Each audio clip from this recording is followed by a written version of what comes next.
the M Project, where I'm talking about mental health, mindfulness, and the meaning of life and everything in between.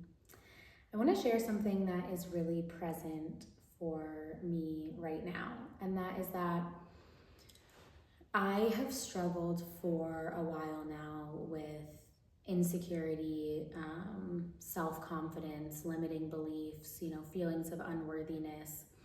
And I had mentioned in my last video that my perspective on life and on myself now is that I am worthy and I am valuable for being alive just because I am here. And I know that in my core, but the programming and the limiting beliefs and the old patterning, it still comes up. But it's just that I have this deeper and truer knowing in me that I am worthy and that I am valuable and that I am whole and that everything is perfect exactly as it is. But the perfectionism and the feelings of unworthiness where I am now, and that there's this gap between who I want to be and this perfect version of myself and of my life and of my experiences that's outside of me, that's this constant moving target, those limiting beliefs still come up, and that's actually something that's pretty present for me right now. So I wanted to share more about it in case anyone else is kind of going through the same thing. And so earlier this week, I had launched this YouTube channel and I recorded my first video and I posted it. And it was something that I wanted to do for years, that I really saw that the way that I could make an impact was through storytelling, was through being authentic with my mental health experience, to remove some of the shame and the blame that I had carried, that I think so many of us carry by being open and honest with my experience. And that, when I'm really thinking, how can I speak to the version of myself 5 years ago to help her on this journey of, not wanting to be here to this beautiful perspective that I have now? And what was so transformative for me was podcasts. It was storytelling. It was seeing myself in, authors and in content creators. And so I've really seen that for myself. And for years now, there were so many limiting beliefs. There was so much imposter syndrome. There was so much of this perfectionism of, I put a lot of pressure on myself that, from my experiences with mental health and with losing my friends, that this is life or death, and that's a lot of pressure. And I didn't think that I was ready to share and to help people, and that it had to be perfect and it had to be profound, and what if I showed up and it could have had this opportunity to really help someone, and I that was all on me, and what if I fail, and what if I don't do a good enough job? And so there was a lot of that, and it led to so much resistance for years. And finally, I have been doing this work. I've been developing my self-worth and strengthening that deeper and truer knowing, despite the limiting beliefs that continue to come up. And I really just started to, as I would get quiet and as I would connect with that truer part of myself, realize that it's so much bigger than me, and realize that I need to do this for her, for the version of myself 5 years ago, for my friends, and for anyone else who might be experiencing similar challenges, that I have to do this for them. And that was able to give me the courage and the confidence, to step outside of the limiting beliefs, and to do it. And so on Monday, I create the YouTube channel and I film the video, and I post it right away. And I'm feeling so proud of myself and so aligned, and really courageous, in doing something that is so much bigger than myself and in service of others and in service of helping people. And I'm feeling that for a while. And then, I watch the video and I send it to friends and I ask them for their honest, real feedback in service of me getting better and of me being able to put my best foot forward and like make the impact that I know that I want to make, because I am so sensitive to, you know, how important this is, and the potential that it has. And I get some feedback. And I was asking for it, and I wanted it, and I do want it consciously and like cognitively. Like I know that like I want the feedback because I want to get better. And of course my first video isn't perfect, and of course like it is scary showing up in front of the camera, and it's unnatural, and like I'm figuring out my voice, and I'm figuring out how to be my authentic self while like not being used to doing that. And of course the first one isn't going to be perfect, but I'm not very good at receiving feedback.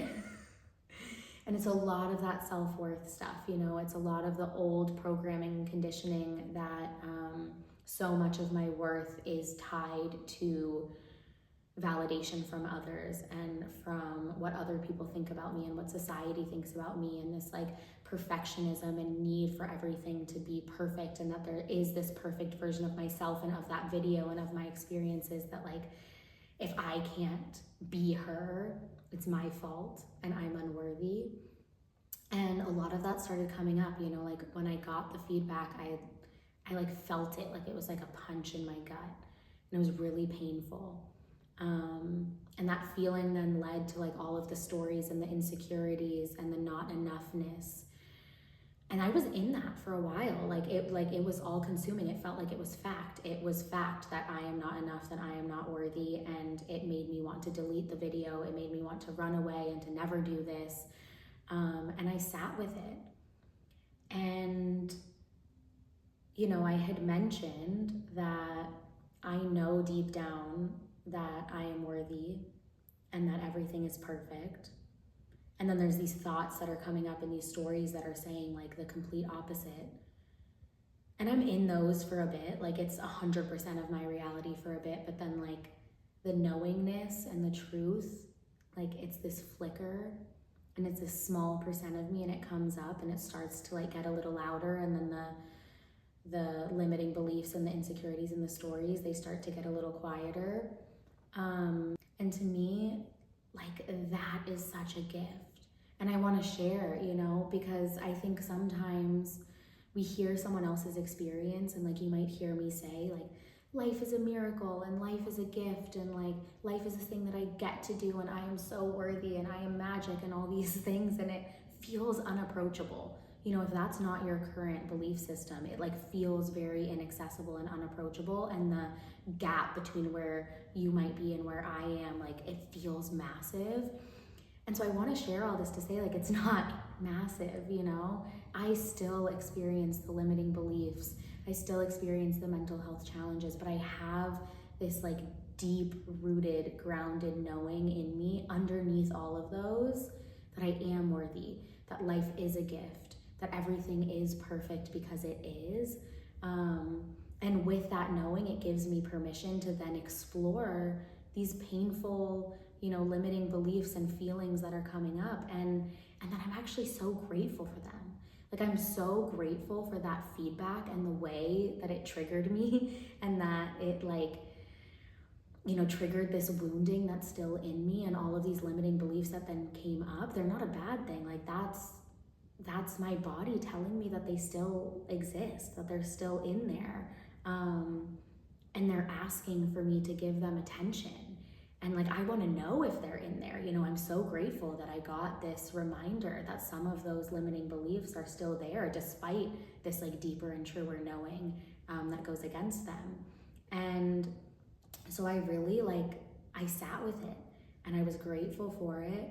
And I want to share how I have been processing it, and how I've now gotten from, you know, from being 100% in those limiting beliefs being my reality to where I am now of like having the confidence to you know, show up and make a video about it.